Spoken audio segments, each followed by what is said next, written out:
What's up everyone, MK Tom Brady here. And in this video, I want to talk about a really cool story on how I came to own one of the most rare arcade games ever. And certainly, I would say the most rare arcade fighting game ever. Primal Rage 2. Now, if you're old enough, I'm sure you've played the original Primal Rage in the arcade, or maybe you played it on the console, or maybe even years later, say you're a little younger, you played it on MAME. But Primal Rage 2 never had that luxury. In fact, this game is so rare, it wasn't until a few years ago that it was finally even emulated, as the article goes up March 14th, 2017, that the canceled Primal Rage 2 is now finally emulated. Now, I came to own this game in 99 or 2000. So to take 17 or 18 years to emulate is a long time. And people tried to emulate it, there was always a problem. It kept crashing. You couldn't even get the first game in. It was unplayable. Now, this game was so rare, everyone knew that there were two boards in existence, right? Two playable prototypes. Now, the creator had one, but no one knew where this second board was. And for years, fighting game connoisseurs, these collectors, were searching for, where did this second board go? We know that there is a second board in existence. Only one is accounted for. Where is the second one? And it turns out, I had it for almost 15 years. I ended up selling it to Doc Mack over at Galloping Ghost Arcade. In the article here, it says it was canceled. Only a handful of people even played the unfinished prototype. During its playtesting period, even fewer people owned it. It was playtested in California at arcades like Southern Hills Golfland, etc. During its prototype phase, and then that's where they would do some of their playtesting. They would put it in some of the local arcades, and then they would take it back, put its finishing touches on it, and release it. Of course, this never happened. It never came to be released, and the second board disappeared forever when Atari went under. The thing is, back in 1999, early 2000, I was buying a lot of arcade cabinets off of eBay. And out of nowhere, I was contacted by a private seller. This game did not go to auction. I was contacted privately, and he said, hey, I am an employee at Atari Games. We're going under. I am selling the only, I guess he said the only, but I guess he couldn't get his hands on the original version, not the original, but the only other board. So there were two boards of this, and he said, I have the only working board, I guess thinking the only one he can get his hands on.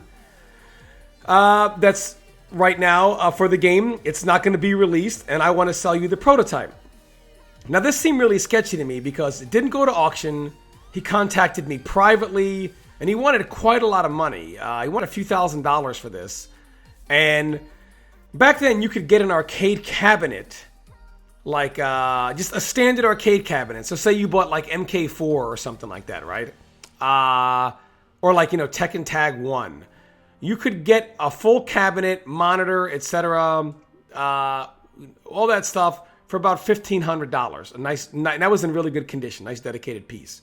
He wanted like double that just for the board.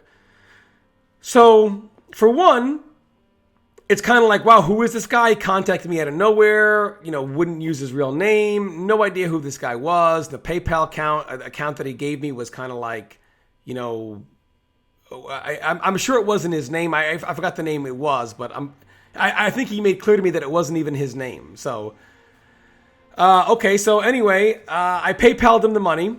Within a few days, I get the board. I'm assuming this guy must have noticed that I had a lot of activity at the time, and he checked out my seller rating, my buyer rating, and it was 5 stars. It was perfect. Always paid with PayPal. So I guess he was thinking, okay, this guy seems pretty good. I'll go hit him up. So once I got the board, I messaged him and I said, hey, can you tell me something about the game? Can you tell me,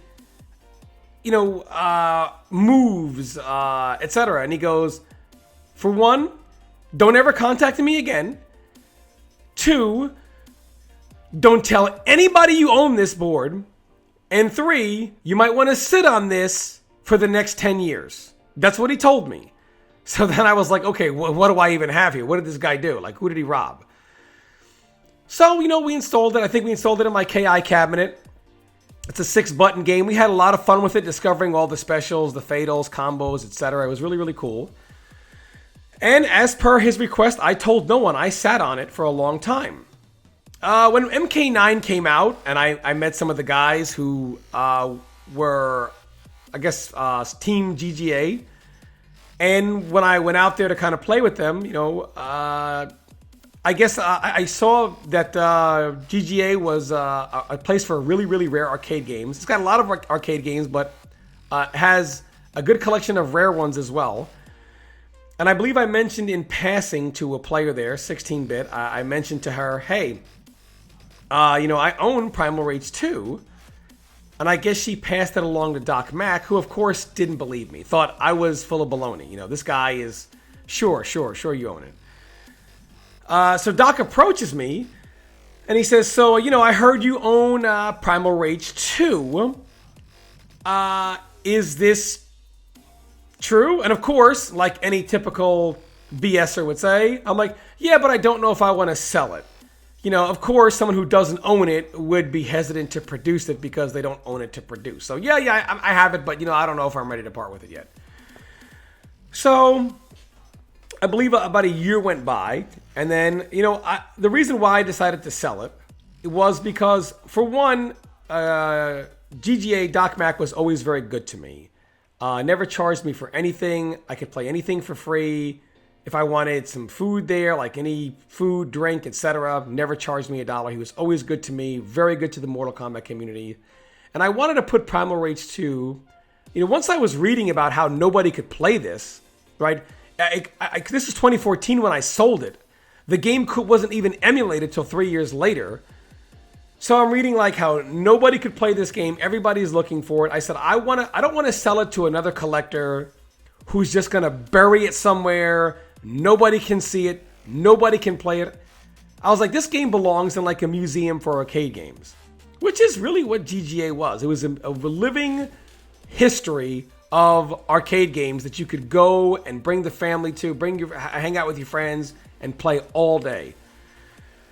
So I thought, okay, it's time. So I sold it to Doc Mack, and of course there are people coming from all over the country. Some people even came, there were articles, not just on Event Hubs, but more articles on Neotaku, NeoGAF, etc. about how Primal Rage 2, the second missing board was finally discovered. And it's just crazy that, here's this board. For all this time, I never even knew. I didn't know. I wasn't even keeping up with it. So here I am sitting on this board, and for years there's like collectors searching, trying to track down. It went from this arcade to this arcade to this arcade back to Atari, trying to basically backtrace its whereabouts to find out where it went. And from when it went back to Atari, they could never find what happened to it. More than likely, whoever sold it to me in like 99 or 2000 probably just swiped it and said, hey, here's some quick cash I can make. And he sold it to me. It's probably stolen. So he probably stole it and sold it to me. But it's really, really cool because this game never was released. It's version 0.36. It's history. When you think about the arcade era and, how it was dominated by fighters, Primal Rage being one of the more iconic ones, and you think about how there was this game out there that never came out, that people were looking for, that for some reason, I guess the way the game is, the technology of it, it was very difficult to emulate. And just to know that I was sitting on this for 15 years almost is just crazy. If you want to play the game now, you can emulate it today, so you don't need to drive to Chicago. But if you are ever in the Chicagoland area, and you want to give the actual game, the authentic arcade game a try, stop into Galloping Ghost Arcade and give it a go. It certainly feels cool to be part of history, to be part of the arcade fighting game lore. And it's really, really cool to kind of have my name to be part of the history of this game and to have be part of the history of arcade fighters. So it was really, really cool to own, really cool to play, and I'm glad that it's a place where everyone can enjoy it now. If you guys liked this video and you want to see more videos like this from me, let me know in the comments. There's a ton of stories, a ton of stuff that I have from fighting game history. I've been around for 30 years in fighting games, competing, doing all kind of cool stuff. Let me know. But what are your thoughts on this? Did you ever play Primal Rage 1? Have you ever wanted to get into Primal Rage 2? Were you one of the people looking for this for all those years, wondering where the second board was? Just let me know what you guys think in the comments section below. And let me know what you guys think of this video, if you liked it. And give me some feedback for any videos you'd like to see in the future. That's it for this video. As always, thanks so much for all the support. I love each and every one of you. And I'll see you next time. Stay tuned for more content.